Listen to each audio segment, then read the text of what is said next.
들어갑니다. 1문단 1929년 미국 주식시장의 붕괴를 기점으로 전 세계로 확산된 대공황이 경제학에서 가지는 의미는 빅뱅이 물리학에서 가지는 의미에 비유되기도 한다. 산업혁명 이후 서구 경제는 여러 차례의 경기 침체를 경험하였지만 대공황은 불황 정도가 유례없이 깊고 오랜 기간 지속되었다는 점에서 이전의 경기 침체와는 구별된다. 팩트체크 제대로 하셔야 되겠네요. 대공황 이전에도 여러 차례의 경기 침체를 경험하기는 했었어요. 근데 진짜 대공황만큼 이 정도가 유례없이 깊고 기간이 오랫동안 지속되는 경우는 없었다. 대공황이 가장 정도가 심하고 오랜 기간 동안 지속되었다라는 점에서 차이점을 가진다라고 시작을 하고 있고요. 주식시장의 붕괴는 대공황 이전에도 여러 차례 관찰되던 현상이므로 그 자체가 대공황의 직접적인 원인은 아니라는 점과 대공황의 전개 및 회복 과정에 대해서는 대부분의 학자들이 동의하고 있다. 이 문장 왜 나왔는지 눈치채실 수 있을까요? 주식시장의 붕괴가요. 대공황의 직접적인 원인은 아니에요 라고 얘기하는 거. 그리고 대공황이 어떻게 전개되었고 어떻게 회복되는지 에 대해서는 대부분의 학자들이 동의하고 있다라는 말은 이 뒤에서는 근데요 어떤 점에 대해서는 대부분의 학자들이 다르게 얘기를 해요 라고 이견이 존재하는 내용에 대해서 언급하기 위해 그 밑밥을 깔고 있는 게 아닐까요? 주식시장 붕괴에 이은 은행 파산과 디플레이션, 보호 무역주의의 대두에 따른 국제교역 감소 등의 연쇄적인 과정을 거치면서 통상적인 경기 침체가 대공황으로 확대되었다는 것이다.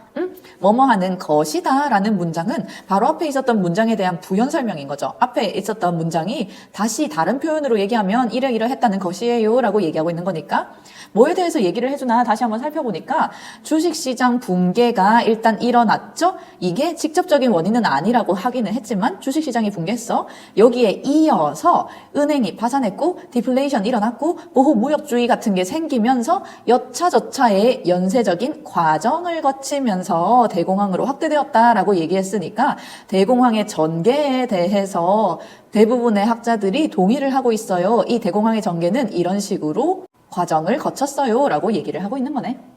대공황의 원인과 관련해서도 제1차 세계대전 이후 경제구조의 불안정성과 경제정책의 실패가 대공황을 초래하였다는 것에는 어느 정도 합의가 이루어져 있으나 불안정한 경제구조의 주요 원인에 대해서는 통화가설과 지출가설로 구분되는 두 가지 가설이 존재한다.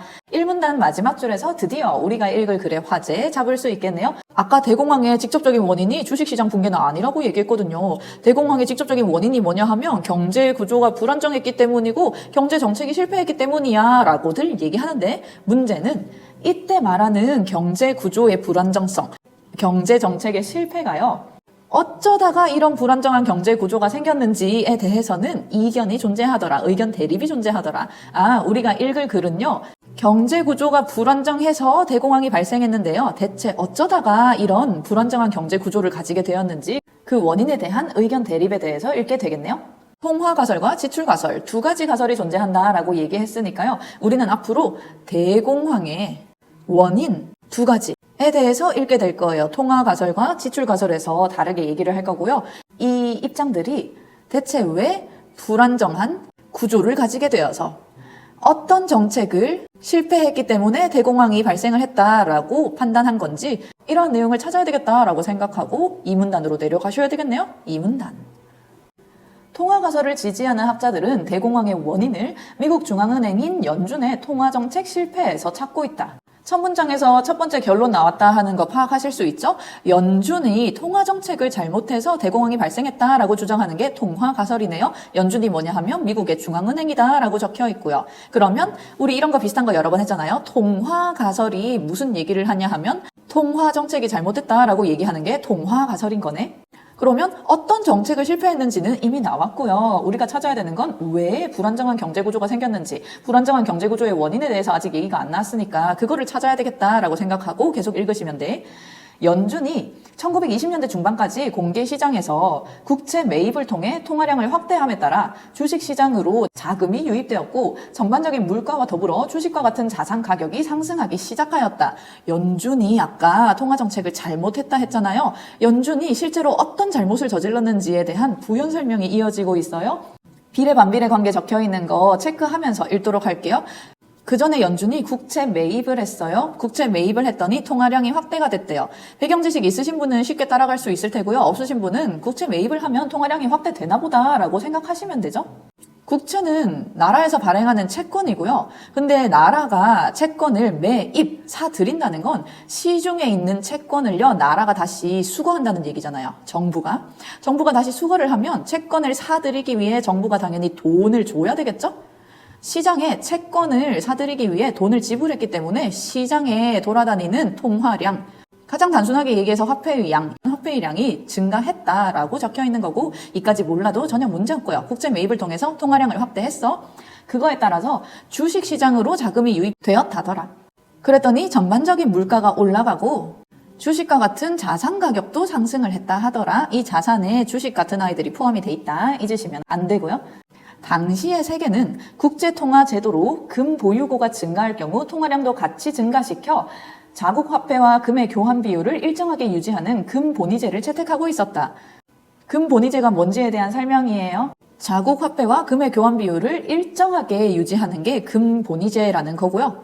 이거를 하려면 금 보유고가 증가하면 통화량도 같이 증가시켜야 된다라고 적혀 있네요. 길 잃으시면 안 돼요. 우리는 지금 연준이 통화정책을 뭔가 잘못했다라는 내용을 찾아서 읽고 있는 거예요. 어떤 짓을 잘못했는지 계속 가봅시다. 이런 상황에서 금 본위제를 채택하고 있는 상황에서 수출 증가에 따른 해외로부터의 지속적인 금의 유입으로 금 보유고가 증가하고 있음에도 불구하고 주식시장 과열을 진정시키기 위해 연준이 공개시장을 통해 국채를 매각하는 긴축 통화정책을 실시하면서 통화량이 감소하고 이자율은 높아짐에 따라 대공황이 초래되었다고 보는 것이다. 방금 읽은 이 문장 엄청 중요하다 하는 거 눈치채셨을까요? 중요한 키워드 나왔죠? 어떠한 통화정책을 실시했더니 대공황이 초래되었다. 우리 지금 이거 찾아서 읽고 있었다니까요. 대공황이 어쩌다가 초래되었는지 적혀있는 거 정리해봅시다.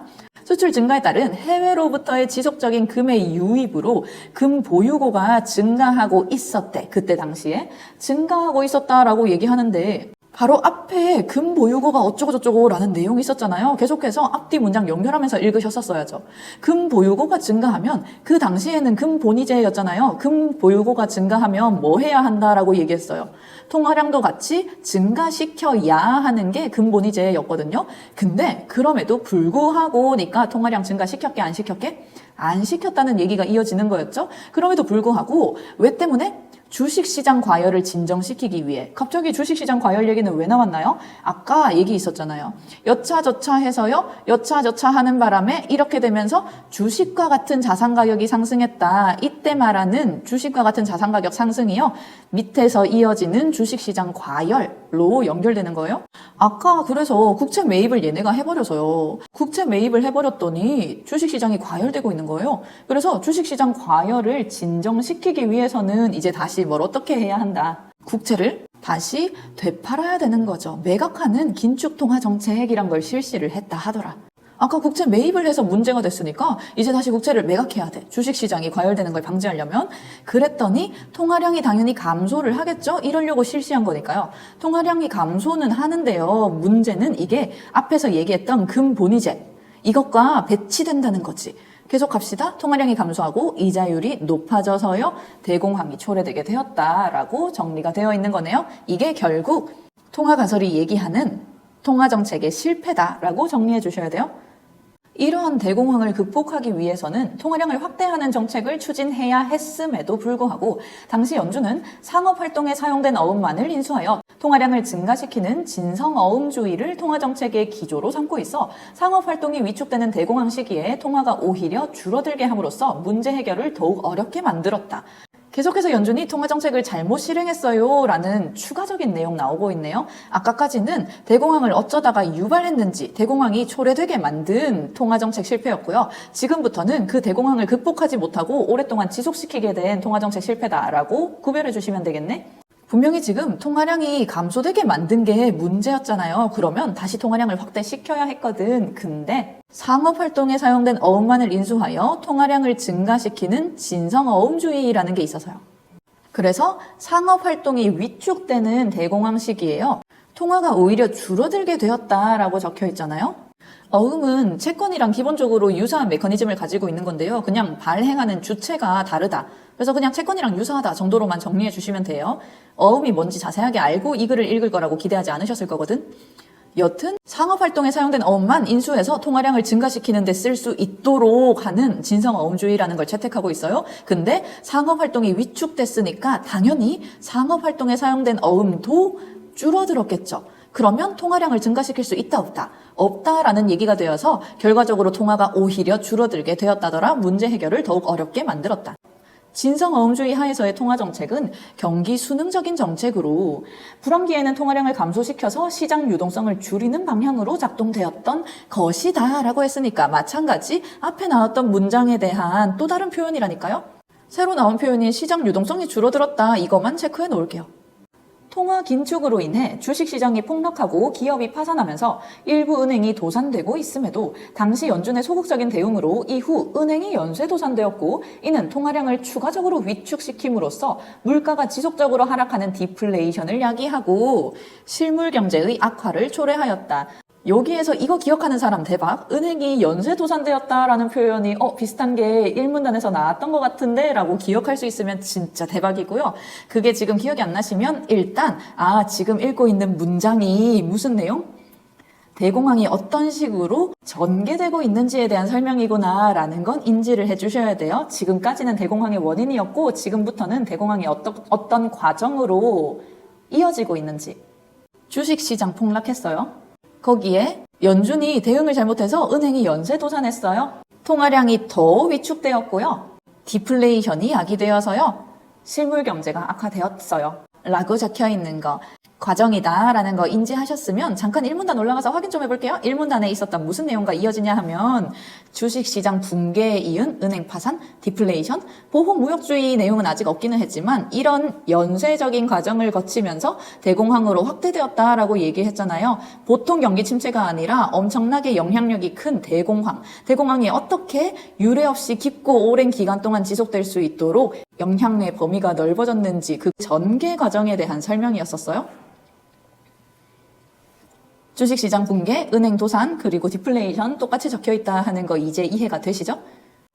이 가설에서는 연준이 국채를 매입하는 공개시장 운영을 통해 통화량을 시장에 적극적으로 공급했다면 통화적인 경기 침체가 대공황으로까지 이어지지는 않았을 것이라고 주장하며 금융시장의 작동 원리에 대한 이해가 부족한 연준의 정책 실패를 대공황의 근본적인 요인으로 인식하고 있다. 연준이 통화량을 줄이면 안 됐어요. 실제로는 그 전까지 국채 매입을 하다가 주식시장이 너무 과열되니까 그거를 진정시키려고 긴축 통화 정책을 실시했더니 부작용이 너무 심해졌다라고 이어지는 거잖아요. 그래서 긴축 통화 정책을 실시하면 안 됐고 무슨 정책을 해야 했다. 국채를 매입하는 공개 시장 운영을 해야 했다. 그거를 통해서 통화량을 사실은 늘렸어야 했다라고 얘기하는 게 통화 가설이라고 정리가 되네요. 3문단 한편 지출가설을 지지하는 학자들은 지출가설 두 번째 입장 얘기 나왔어요. 앞에서 나왔던 통화가설과 지출가설이 어떤 점에서 다른 얘기를 하는지 차이점 위주로 찾아주셔야 되겠죠? 우리 공통점은 이미 알고 있잖아요. 둘 다 대공황의 원인에 대해서 얘기하는 가설이니까 들어갑시다. 한편 지출가설을 지지하는 학자들은 주식시장 붕괴에 따른 내구재에 대한 소비 감소가 미국 대공황의 원인이라고 주장한다. 첫 문장부터 결론 좋네요. 주식시장이 붕괴해서 내구재에 대한 소비가 감소한 게 원인이래요. 미국은 제1차 세계대전 당시 유럽에 군수 물자를 판매함으로써 엄청난 부를 축적하는 한편 설비 투자를 지속적으로 확대시켜 나갔다. 그때 당시에 원래 미국이 이러고 있었다. 1920년대 말 미국 경제가 심각한 과잉 설비 상태에 처해 투자 기회가 소진되면서 실물 투자보다는 오히려 주식과 같은 금융자산에 대한 투자가 활발히 진행되었고 이런 상황에서 시장의 내재적 불안정성에 따른 예기치 못한 요인으로 주식시장이 붕괴되면서 미래 소득에 대한 불확실성이 증가함에 따라 내구재 소비가 감소하게 되고 생산된 제품이 재고로 남게 되자 기업 투자 역시 감소하게 되었다. 화살표 바로바로 그냥 표시했고요. 무슨 내용이었는지 잠깐 곱씹어보면 내구재에 대한 소비 감소가 대공황의 직접적인 원인이다라고 얘기하면서 시작했거든요. 내구재에 대한 소비가 왜 감소했는지 그 과정에 대한 부연 설명이 이어지고 있었어요. 원래 1차 세계대전과 관련해서 군수 물자를 팔기 위해 설비 투자를 엄청나게 했었는데 결과적으로 전쟁도 끝났고 과잉 설비 상태에 처해서 더 이상 여기에다가 투자를 할 수가 없더라. 그래서 실물 투자 말고 투자는 하고 싶은데 여기 말고 어디에 할까 하다가 금융자산에 대한 투자, 주식 같은 거에 대한 투자를 활발히 했다는 얘기죠. 근데 이 주식 시장이 가지고 있는 내재적 불안정성 때문에 붕괴되면서요. 소득에 대한 불확실성이 증가했어요. 말 그대로 내 돈이 이제 어떻게 될지 모르는 상태여서요. 어쩔 수 없이 내구재 소비가 감소할 수밖에 없어요. 나 잘못하면 쪽박차게 생겼는데 내가 평소대로 물건을 살 수가 없잖아. 내구재가 뭐냐 하면 내구성이 높은 재화거든요. 그래서 오래오래 쓸 수 있는 재화들을 내구재라고 불러요. 그게 엄청 중요한 건 아니지만 오랫동안 쓸 수 있는 재화들을 굳이 지금 다시 돈을 내서 새 거를 쓰진 않는다는 얘기지. 오래 쓸 수 있는 애들은 옛날에 산 걸 계속 쓰게 되는 거예요. 왜냐하면 나 쪽박찰 수 있으니까. 그래서 생산되어 있는 상품이 재고로 점점 쌓이게 되겠죠? 재고가 많아지면 기업들이 당연히 새로운 걸 만들려고 투자를 할 리가 없잖아. 계속 갈게요. 기업의 투자 감소는 생산에 필요한 노동에 대한 수요 감소에 따른 실업 증가를 야기할 수밖에 없죠, 당연히. 실업이 증가했어요. 그랬더니 노동자들의 소득이 줄고 당연히 이 사람들이 돈이 없어지니까 구매력이 감소해서 구매를 할 수 있는 힘인 거예요. 구매력이 감소해서 민간이 당연히 돈을 더 쓰지 않으려고 한다. 가뜩이나 소비를 하지 않으려고 하던 게 여차저차해서 민간 전체가 소비를 하지 않도록 줄어들게 되었다. 소비가 줄어들게 되었다.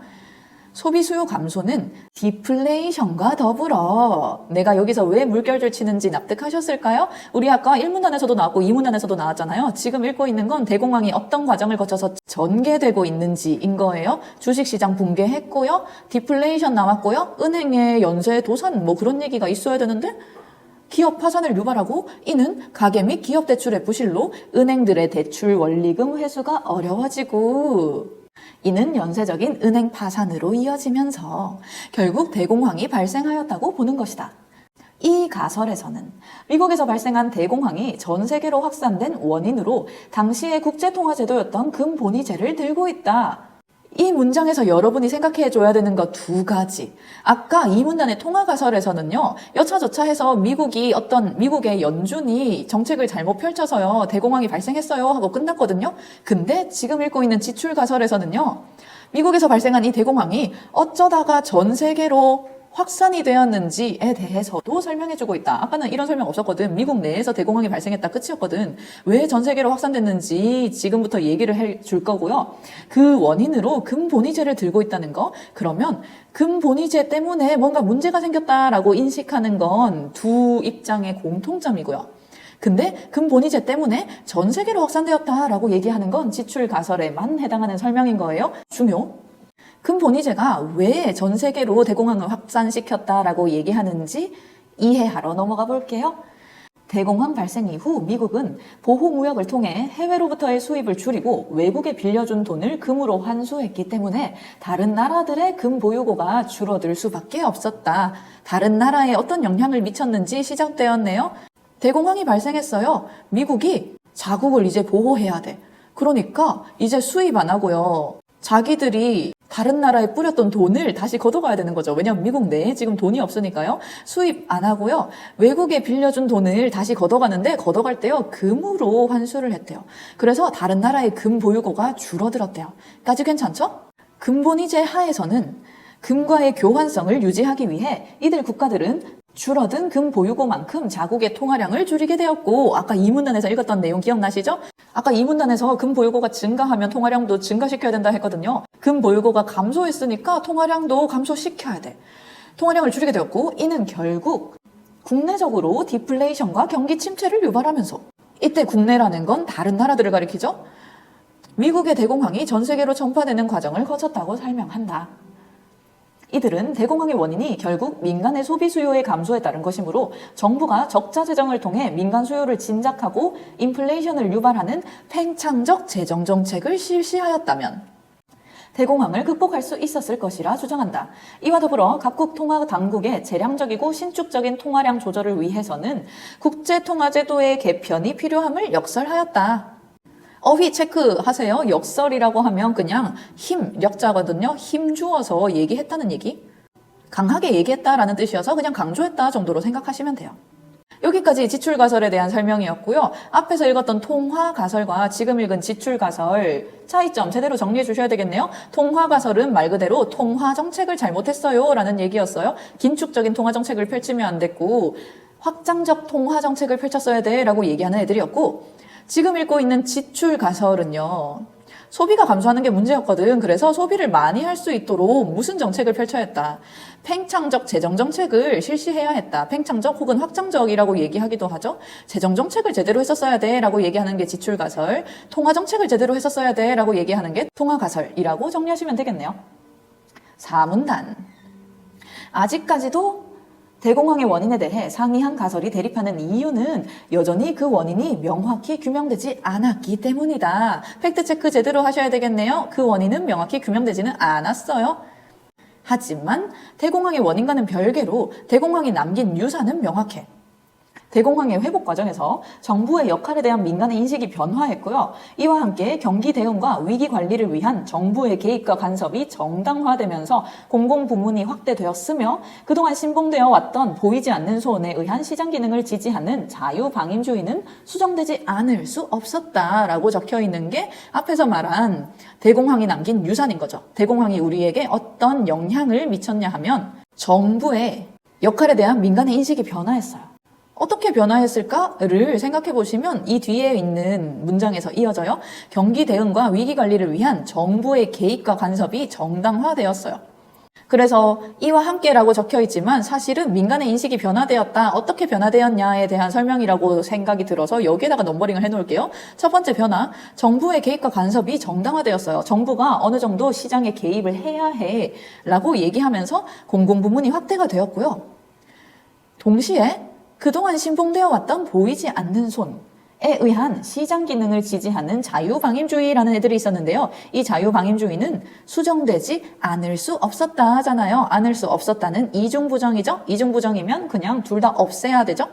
그래서 수정되었다라고 정리하시면 되겠네요. 수정을 해야만 했다라는 얘기. 사실은 동그라미 1번 한 거나 동그라미 2번 한 거나 똑같은 내용이죠. 정부가 개입해야 돼. 더 이상 그냥 시장에 다 맡겨둘 수는 없어 라고 민간의 인식이 변화를 하게 되었다. 또한 금융위기를 예방하고 수습하기 위해서는 중앙은행의 적극적인 노력과 대응이 필요하다는 값비싼 교훈을 얻게 되었다. 세 번째 교훈, 중앙은행의 역할도 되게 중요하더라. 여기까지 지문 읽기 끝. 문제 풀러갑니다. 1번 문제, 윗글을 이해한 내용으로 적절하지 않은 것은 틀린 것을 고르는 문제고요. 1번, 대공황으로 인해 디플레이션이 발생하고 이자율이 상승하기 시작하였다.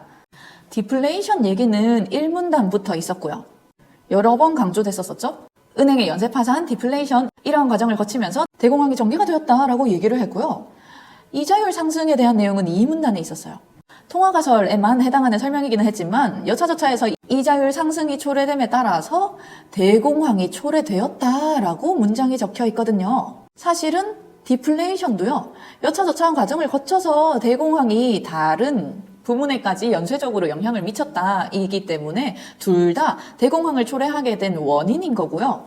그래서 1번 선지에 대공황 때문에 디플레이션이 발생했고 대공황 때문에 이자율이 상승했다라고 적혀 있으면 방향이 반대로 되어 있어서 틀린 선지가 되는 거죠.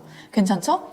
선지 자체는 쉽게 풀리는 문제였지만 1번 선지 만들어낸 함정 패턴은 되게 자주 나오는 내용이더라 하는 거 알아주셔야 되겠네요. 누가 누구에게 영향을 미쳤다라고 적혀 있는 거 선지에서는 그 영향 관계를 반대로 함정을 내더라 하는 거 확실히 가져가셔야 되고 2번 선지 대공황은 이전 시기에 통상적인 경기 침체에 비해 침체 정도가 크고 지속시간도 길었다 1문단에서 언급돼 있었죠. 3번 연준의 공개 시장을 통한 국채 매입은 통화량을 증가시켜 이자율을 낮추는 요인이 된다. 이 문단 통화가설에서 얘기한 거였고요. 이 문단에서 적혀있는 바에 의하면 얘네가 연준이 국채를 매수하는 바람에 통화량이 감소되어서 이자율이 높아지면서 대공황이 초래되었다라는 내용이었거든요. 사실은 연준이 그런 정책을 피면 안 됐고 국채를 매입해서 통화량을 증가시켜서 이자율을 낮췄어야만 했다라고 얘기하는 게 통화가설의 주장이었어요. 4번 통화가설은 통화량 확대를, 지출가설은 재정지출 확대를 대공황의 해법으로 제시하고 있다. 아까 정리했었던 거 기억나시죠? 맞는 말. 5번 대공황 이전에는 경기 침체에 대응하여 정부가 개입하는 것보다는 시장 자율에 맡기는 것이 일반적이었다. 맞는 말이에요. 마지막 4문단에서 그동안 신봉되어 왔던 자유방임주의라고 얘기를 했으니까 그 전까지는 시장 기능에 대한 믿음이 확실히 있었었거든요. 까지 정리하시면 2번 문제에 넘어갑니다. 2번 윗글을 바탕으로 보기를 이해한 내용으로 적절한 것은? 맞는 것을 고르는 문제고요. 보기, 경제학자 A는 통화량이 감소하게 되면 이자율이 상승하였을 것인데 대공황 당시 자료에서는 이자율 상승이 관찰되지 않는다는 이유에서 통화가설을 부정하는 견해를 제시하면서 경제 변수를 이해하는 데 있어 명목 변수와 실질 변수를 명확히 구별해야 함을 강조하였다. 통화가설을 부정할 거예요. 명목 변수랑 실질 변수의 차이를 들면서요.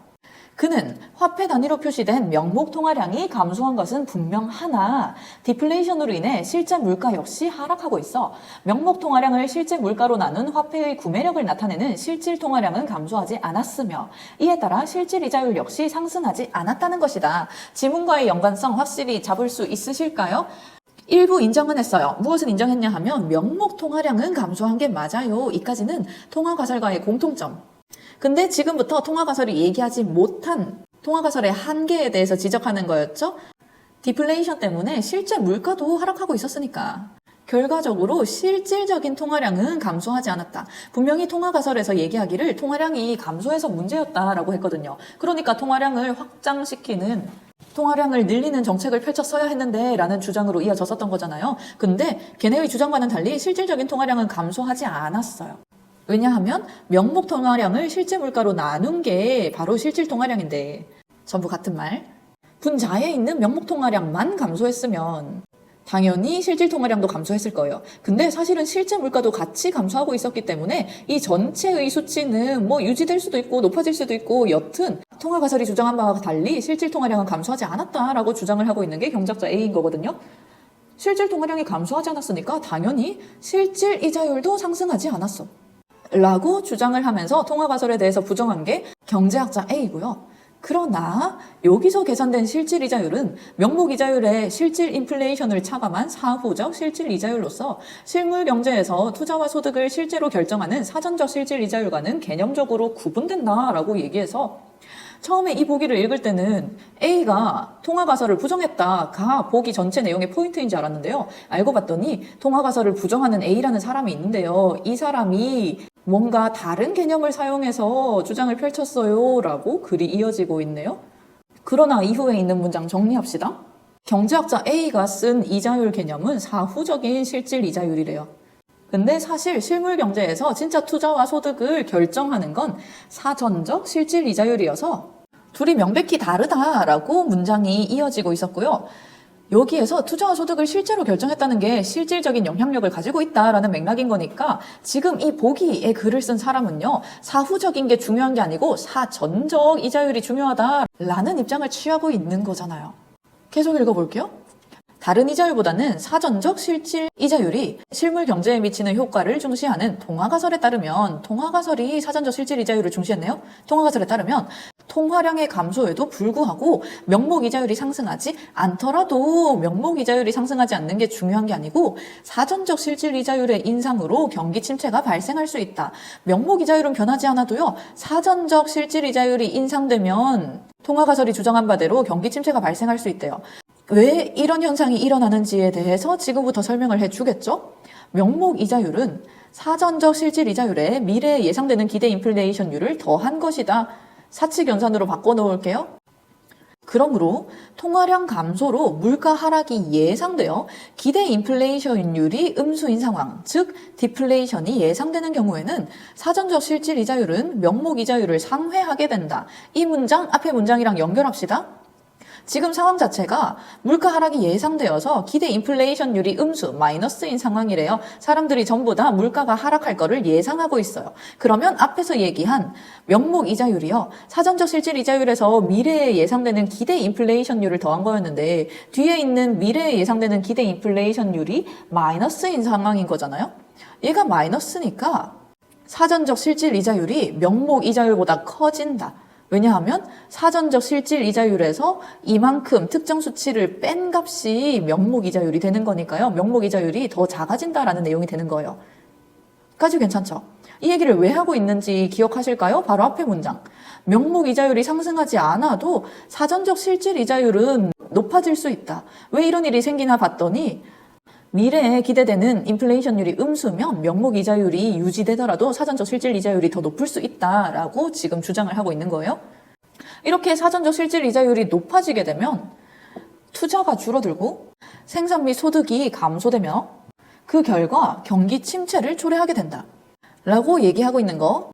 계속해서 명목 이자율이 안 바뀌어도 사전적 실질 이자율에 따라서 경기 침체가 발생을 하는 거야 라는 이 문장에 대한 부연 설명이었던 거예요. 따라서 통화가설의 성립 여부를 확인하기 위해서는 실질 통화량이 아니라 기대 인플레이션율의 측정을 통해, 이게 중요한 거였으니까 이거를 통해 사전적 실질 이자율의 움직임을 살펴보아야 한다 까지가 보기에 적힌 내용이니까. 정리, 보기의 첫 번째 문단은 경제학자 A가 통화가설에 대해서 비판을 하는 거였어요. 근데 비판을 하는 게 사후적인 실질 이자율을 가지고 와서 통화가설이 분명히 이자율이 높아짐에 따라서 디플레이션, 대공황이 초래됐다라고 주장을 했는데 사후적 실질 이자율이 증가하지 않았기 때문에, 상승하지 않았기 때문에 너네가 한 말은 틀린 말이야 라고 통화가설을 비판했는데요. 여기에 대해서 통화가설이 재반박을 하고 있는 내용이었죠. 뭐라고 재반박을 했냐 하면 사후적 실질 이자율이 중요한 게 아니고 사전적 실질 이자율이 중요한데 사전적 실질 이자율은 올라가고 있었기 때문에, 상승했기 때문에 우리가 주장한 대로 이자율 상승에 따라서 대공황이 초래가 된 것이 맞다라고 얘기하는 게 보기 지문의 내용이었어요. 그대로 선지 내려가시면 1번, 통화가설이 성립하기 위해서는 명목 이자율 상승이 필수적인 요건이다. 보기의 두 번째 문단에서 얘기했었죠. 명목 이자율은 상승하지 않더라도 사전적 실질 이자율이 상승할 수가 있어. 미래에 예상되는 인플레이션율이 음수인 경우에요. 그래서 필수적이다 하면 틀린 말.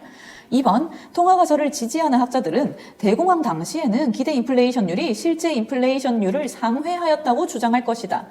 나는 실전이었으면 이 선지 그냥 넘어갔을 거예요. 왜냐하면 그냥 봤을 때 기대 인플레이션율은 보기에 2문단에 언급된 내용이었고요. 실제 인플레이션율은 보기에 1문단에서 언급된 내용이거든요. 그래서 이거를 파악하려면 1문단과 2문단에 적혀있는 사칙 연산들, 그거를 두 개를 연결해서 해결해야 돼요.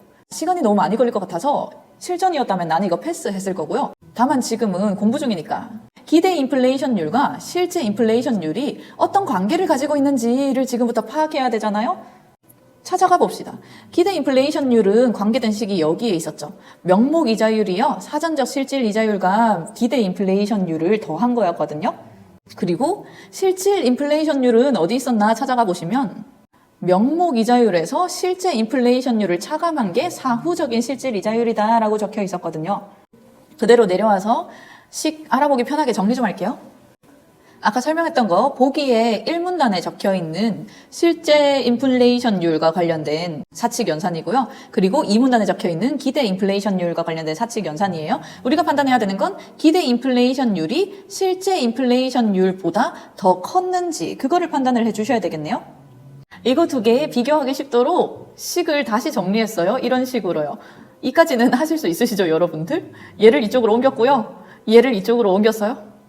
그럼 보시면 실제 인플레이션율은 이런 식으로 계산이 되고요. 기대 인플레이션율은 이런 식으로 계산이 돼요. 우리가 판단해야 되는 건 기대 인플레이션이 실제 인플레이션율보다 더 크다 하는 건데요. 옆에 수식 보시면 명목 이자율은 똑같이 적혀 있으니까 얘는 사실 신경 안 써도 되잖아요. 똑같은 값은 신경 쓰지 마시고 사후적 실질 이자율과 사전적 실질 이자율에 대해서 뭐라고 얘기했었는지 보기에 적혀 있던 거 다시 한번 복기해 보시면 1문단에 사후적 실질 이자율을 계산했더니 변화가 없었다라고 얘기했거든요. 1문단에서 열심히 계산했던 실질 이자율이란 게 결국 사후적인 실질 이자율이어서 사후적인 실질 이자율은 상승하지 않았다라고 적혀 있었는데요. 그에 비해 2문단에서 사전적 실질 이자율이 상승을 해서 대공황이 발생을 한 거야 라고 정리되어 있었잖아요. 그러면 똑같은 값에서 사전적 실질 이자율이 더 크게 마이너스가 됐으니까 둘 중에 누가 더 작아지는 거예요? 기대 인플레이션율이 더 작아지는 거죠. 그대로 올라가시면 대공황 당시에는 기대 인플레이션율이 더 컸다라고 얘기하는 2번 선지가 그래서 틀렸다라고 정리를 하실 수 있겠네요. 까지 따라오실 수 있으시죠? 3번 선지 기대 인플레이션율이 0이라면 명목 이자율의 하락은 투자 및 소득을 증가시키는 요인이다. 밑에 적어놓은 거 계속 활용할게요. 기대 인플레이션율이 0이에요. 명목 이자율이 하락하면요. 사전적 실질 이자율이 하락하게 되겠네요. 실제로 투자 및 소득에 영향을 미치는 건 사전적 실질 이자율이다 라고 얘기를 했고요. 보기에 여기 보시면 사전적 실질 이자율이 높아지면 투자가 줄고 소득이 감소한다 라고 얘기했는데 주어진 상황은 사전적 실질 이자율이 하락한 거니까 반대로 투자는 늘 거고 소득이 증가하겠구나. 투자와 소득이 증가한다 하면 3번이 맞는 선지가 되는 거죠. 4번, 디플레이션에 대한 기대가 존재할 경우 디플레이션에 대한 기대가 존재한다는 건 기대 인플레이션율이 음수인 상황이었죠. 디플레이션이 예상되는 거. 기대 인플레이션율이 마이너스 음수인 경우에 명목 이자율은 사전적 실질 이자율을 상회할 것이다 되어 있는데 기대 인플레이션이 마이너스면요. 둘 중에 뭐가 더 커지는 거? 사전적 실질 이자율이 더 크니까 여기에서 어떤 값을 뺐을 때 명목 이자율이 나오는 거겠죠. 그래서 여기 적혀 있는 거 명목 이자율이 상회한다라고 하면 반대로 적혀 있기 때문에 틀린 말. 상회하는 게 아니고 하회할 거고요. 그리고 이런 식으로 적혀 있는 거 기대 인플레이션이 마이너스다, 음수다 라는 표현으로 바꿔서 생각을 해주셔야 되고요. 5번 선지 경제학자 A의 주장이 타당하려면 대공황 당시 명목 이자율의 상승폭이 기대 인플레이션율의 상승폭과 같거나 그보다 더 커야 한다. 경제학자 A의 주장대로 통화가설이 틀렸다가 타당하려면 보기에 적혀 있는 것처럼 사후적인 실질 이자율을 가지고 얘기하면 안 되고요. 사전적 실질 이자율을 가지고 얘기를 해야 되거든요. 그래서 경제학자 A의 주장이 타당하려면 사전적 실질 이자율이 상승하지 않았다라는 내용이 증명이 되어야 돼요. 까지 괜찮을까요? 사후적인 실질 이자율이 중요한 게 아니고 사전적 실질 이자율이 중요하다라는 내용이었으니까 지금부터는 사전적 실질 이자율이 높아지지 않았어라는 걸 증명을 해야 되거든요. 그런 경우에 명목 이자율의 상승폭이 기대 인플레이션율의 상승폭과 같거나 그보다 더 커야 된다라고 적혀 있는데 명목 이자율과 기대 인플레이션 이거 두 개를 가지고 사전적 실질 이자율의 관계를 뽑아낼 수 있으면 되잖아요. 여기 있는 식 가지고 그대로 생각해 보셔도 되겠고요. 근데 이게 좀 헷갈릴 것 같다 하면 그냥 이쪽으로 이항해서 생각하시면 되죠. 사전적 실질 이자율이랑 쟤네 둘의 관계에 대해서 다시 정리하면 되니까 똑같은 수식을 순서 바꿔서 적을게요. 똑같은 식인데 그냥 이항만 해서 적었어요. 그럼 우리가 지금 판단해야 되는 건 사전적 실질 이자율이 상승하지 않았다라는 걸 판단해야 된다니까요. 사전적 실질 이자율이 상승하지 않았다라는 말은 사전적 실질 이자율이 유지된 경우도 당연히 포함일 거고요. 아니면 실질 이자율이 떨어지는 것도 괜찮을 거고요. 까지 괜찮? 어떤 경우에 사전적 실질 이자율이 유지될까를 생각해 보시면 명목 이자랑 기대 인플레이션율이랑 똑같이 변화하면 얘도 결과적으로 유지되겠죠. 그래서 둘의 변동폭이 같으면 유지가 됐을 거예요. 아니면 어떤 경우에 이 전체 값이 작아질까를 생각해 보시면 마이너스 되는 기대 인플레이션율이 더 커지면 되잖아요. 명목 이자율이 커지는 것보다 얘가 더 크게 커지면 전체 값이 마이너스가 많이 되니까 까지 괜찮을까요? 그래서 기대 인플레이션율이 더 높게 상승을 해도요. 사전적 실질 이자율이 결과적으로 감소하게 되는 거거든요. 그대로 5번 선지 다시 확인하러 가시면 경제학자 A의 주장이 타당하려면 명목 이자율의 상승폭이 같거나 커야 된다 하잖아요. 이런 비교하는 내용이 있을 때 주어 위주로 판단하는 거 계속 놓치시면 안 돼요. 명목 이자율이 같거나 더 커야 된다라고 적혀 있는데 우리 방금 판단했던 거에 의하면 명목 이자율이 같거나 작아야 되니까 커야 된다, X, 작아야 한다라고 고쳐주셔야 될 거고요. 그래서 5번 선지도 틀린 거까지 정리 끝. 3번 기업과 니은에 대한 설명으로 적절한 것만을 모두 고른 것은 맞는 것을 골라야 되고요. 기억에서는 디플레이션이 대출 부실에 따른 은행의 연쇄적인 파산을 야기하였다고 주장한다. 이 문단에서 확인해 보시면 돼요. 디플레이션이 은행의 연쇄적인 파산을 야기한 게 아니고 은행의 연쇄적인 도산 때문에 디플레이션이 야기되었다라고 적혀 있거든요. 그래서 이거 아까 1번 문제랑 똑같은 방식으로 지금 함정낸 거죠. 누가 누구에게 영향을 미쳤는지 그 원인, 인과관계를 반대로 적어놓은 함정이에요. 가가 그래서 틀린 거. 니은 지출가설에서는 근본이제는 통화당국의 통화량 조절을 어렵게 함으로써 재량적인 통화정책을 방해하는 요인으로 본다. 맞는 말이었어요? 그래서 근본이제 때문에 대공황이 전 세계로 확산이 되었다라고 얘기를 했고요. 마지막 문장, 3문단의 마지막 문장에서 국제통화제도를 개편할 필요가 있다라고 얘기를 했었거든요. 다 주식시장 붕괴의 원인에 대해 기역은 정책의 실패로 보는 반면 니은은 시장 내부의 불안정성에 기인한 것으로 보고 있다. 기역 통화가설에서 뭐라고 얘기했냐 하면 이 문단 통화가설의 이 부분 통화 긴축으로 인해서 주식시장이 폭락을 했다라고 얘기를 했거든요. 그리고 3문단 지출가설에서는 시장의 내재적 불안정성에 따라서 주식시장이 붕괴되었다라고 얘기했으니까 다에 적혀있는 거 기역이 정책의 실패로 갔다. 통화 긴축 때문이었고요. 니은 시장 내부의 불안정성 때문이었다. 둘 다 맞는 말이 되겠네요. 그래서 정답은 3번 라선지. 기역은 니은과 달리 근본이제가 미국의 디플레이션을 유발하는 요인이라고 설명하고 있다. 기역에서는 근본이제 때문에 디플레이션이 유발된 게 아니라 미 연준의 통화정책 실패 때문에 디플레이션이 유발되어서 대공황이 초래되었다라고 얘기를 했죠. 그래서 라선지도 틀린 말. 4번 윗글을 읽고 대답할 수 있는 내용으로 적절하지 않은 것은 틀린 것을 고르는 문제고요. 1번 대공황은 이전의 경기 침체와 비교해서 어떤 측면에서 차별성을 가지고 있는가 정도가 더 깊고 지속기간이 길었다라고 1문단에서 얘기를 했고요. 2번 통화가설은 대공황을 극복하는 과정에서 어떤 통화정책이 걸림돌로 작용하였다고 주장하였는가 2문단에 의하면 긴축적인 통화정책을 펼쳤기 때문에 대공황이 초래되었다. 사실은 국제 매입을 통한 공개시장 운용을 해야 했다라고 적시되어 있었죠. 3번 통화가설은 미국의 대공황이 전 세계로 확산되는 경로를 무엇이라고 설명하는가? 대공황이 전 세계로 확산되는 내용에 대해서는 지출가설에서만 언급을 해줬고요. 그 이유에 대해서 근본이제를 들었던 거 기억이 나시면 좋겠네요. 근데 통화가설에서는 대공황이 어떤 경로로 전 세계로 확산되었는지는 얘기해주지 않았기 때문에 3번 선지가 틀린 말. 4번 지출가설은 대공황 직전에 주식 투자가 활발히 이루어진 원인을 무엇이라고 설명하였는가? 3문단에 의하면 그 전에 설비 투자가 너무 과하게 되어 있어서 과잉 설비로 투자 기회가 소진되었기 때문에 사람들이 더 이상 실물에 투자하지 않고 주식시장 같은 자산시장으로 시선을 돌렸다라고 적혀 있었죠. 5번 지출가설에서는 미국의 대공황이 어떤 경로를 통해 국제적으로 확산되었다고 설명하는가 아까 3번 선지 얘기하면서 말씀드렸어요.